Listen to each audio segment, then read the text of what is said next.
Командувача окупаційного Чорноморського флоту Соколова варто було чи то сховати подалі, чи то тихо поховати. Але Москва дуже хоче довести його життєпридатність. Уже другий день поспіль російський адмірал з'являється на публіці.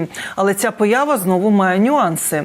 Про незрозумілі рухи Шойгу, який може раптово очолити військову хунту у Кремлі. Про нові ІПСО з появою вагнерівців на фронті. І про гарні новини, анонсовані не власними джерелами ЗМІ, а цілком офіційними заявами командувачів ЗСУ. Події 581-го дня Великої війни з Росією у матеріалі Олексія Пасака. Буде краще. У силах Східного угруповання військ повідомили про просування та успіх поблизу Кліщіївки, Одрадівки та Шумів. І поки ЗСУ закріплюються на нових позиціях біля Бахмуту, інтригу з півдня підкидає командувач Таврійського напрямку. Олександр Тарнавський наголосив, що українські воїни стабільно просуваються та нищать росіян. Тож усім нам варто зачекати гарних новин.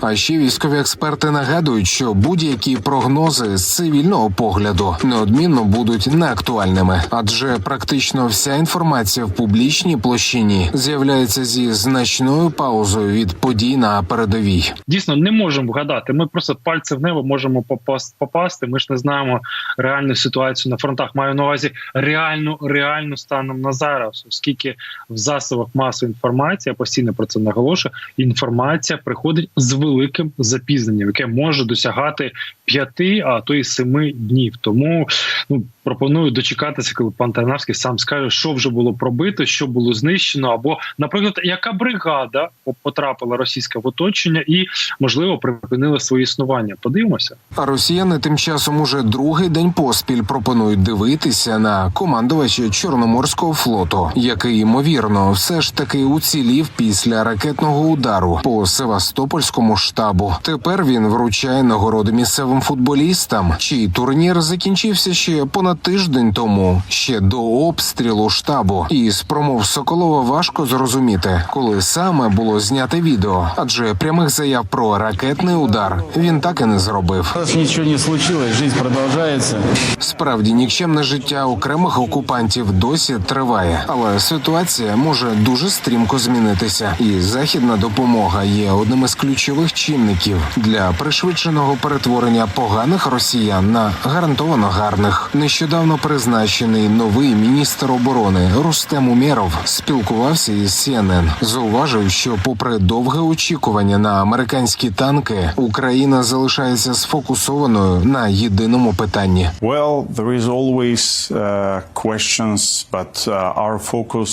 Що ж, певні питання виникають завжди, але наша мета – це перемога. І на цьому етапі нам потрібно більше зброї, щоб змінити правила гри. Тож, коли Хаймарс прибули, ми досягли прогресу. Коли з'явилися танки, ми досягли прогресу. І незабаром, сподіваюсь, з'являться літаки. І ми теж досягнемо прогресу. Ось чому ця війна, стратегія перемоги повинна стати пріоритетом. І нам потрібна ця зброя, щоб відвоювати території і мати перевагу на полі бою. Що ж із планом переваги у ворога? Путін може говорити про дивовижно високі ціни на російський бензин, але його слова краще підійдуть під план так званої спеціальної воєнної операції. Понимали же, що буде далі. Це ж не перший раз, правильно? Звісно, але розвал останнього втілення Російської імперії у формі так званої федерації має стати і першим, і останнім. І поки російські олігархи досі не можуть визначитися, за чию команду варто буде грати, міністр нападу Шойгу тишком-нишком концентрує у своїх руках максимальну кількість військових. Тож інформація про появу решток формувань вагнерівців біля Бахмуту – це лише чергова психологічна операція росіян і спроба перекрити чергові поразки на фронті. Я не знаю, чесно скажу, я не знаю, скільки буде російська еліта, там, бізнес-еліта, економічна еліта, все це терпіти. Але їм подобається, буде в них свій Чингісхан, все гаразд. Коли економічна ситуація погіршується в Росії, то всіх багато, а всього мало. І на кого б вони не робили ставки, вони не можуть залишатись в безпеці. Зважте на таку річ. Вже не Путін визначає, скільки буде йти їхня СВО, а Шойгу. Він визначає і каже російському суспільству, скільки буде йти війна. Не Путін. І це важливий момент. Інший важливий момент – як воюватимуть окупанти, коли парадні огляди російських заводів не дуже збігаються зі справжньою картинкою з передової. Шойгу, Герасимов, а де ж тротил? Пришли вот такие нам снаряды, абсолютно новые, совсем новые. Ну, думали, не взрывается. Проверяли перья, может, что-то не так летит. Командир ругается. Да куда вы стреляете? Что у вас такое? Нет разрыва. Откручиваем взрыватель. Взрыватели, сука, блядь, все новые. Партию проверили на других снарядах. Все, блядь, заебись. Начинаем дальше, разобрали. Хуяк. А он пустой. Нет тротила. Завода-изготовитель. Вы чё, суки? Вообще хуели, блядь. Как мы войну-то выиграем, пидорасы вы ебаные. Таких снарядов у нас десятки. Пришли вот на днях буквально. Вот и выиграем войну, нахуй. С такими снарядами. С такими снарядами мы только в могилу себя загоним. Олексій Пасак, 5 канал.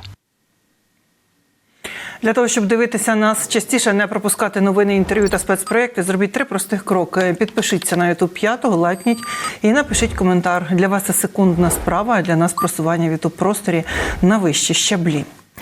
Росіяни марно намагалися повернутися на втрачені позиції біля Рівнополя на Донеччині. Про ситуацію на полі бою звітує Генштаб. Протягом доби відбулося 14 бойових зіткнень. Українські захисники відбили 8 атак ворога поблизу Мар'їнки. Також загарбникам не вдалося наблизитися до Григорівки, що на Донеччині. Натомість сили оборони продовжують наступ на Мелітопольському та Бахмутському напрямках. Українська авіація 7 разів ударила по районах зосередження живої сили, озброєння та військової техніки росіян. Підрозділи ракетних військ знищили зенітно-ракетний комплекс С-300 та 6 артилерійських засобів супротивника. Також наші захисники ліквідували 2 розвідувальних безпілотники оперативно-тактичного рівня. У небі над Миколаєвом сили оборони збили ворожий безпілотник. Про це повідомили очільник обласної військової адміністрації Віталій Кім.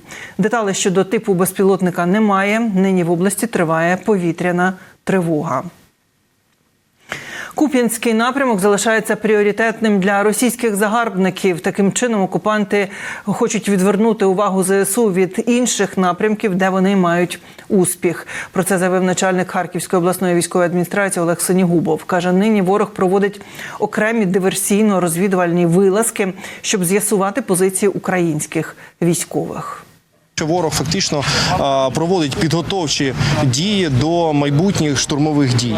І це, власне кажучи, у них проходить, так би мовити, хвилями. Спочатку вони накопичують певну кількість своїх військових, далі там штурмові дії, далі ми наносимо їм досить серйозне там ураження, далі вони знову переходять до ротації, заміни військових підрозділів і далі будуть готуватися до штурмових дій. Ми чітко розуміємо, що для них наразі Куп'янський напрямок знаходиться в пріоритеті.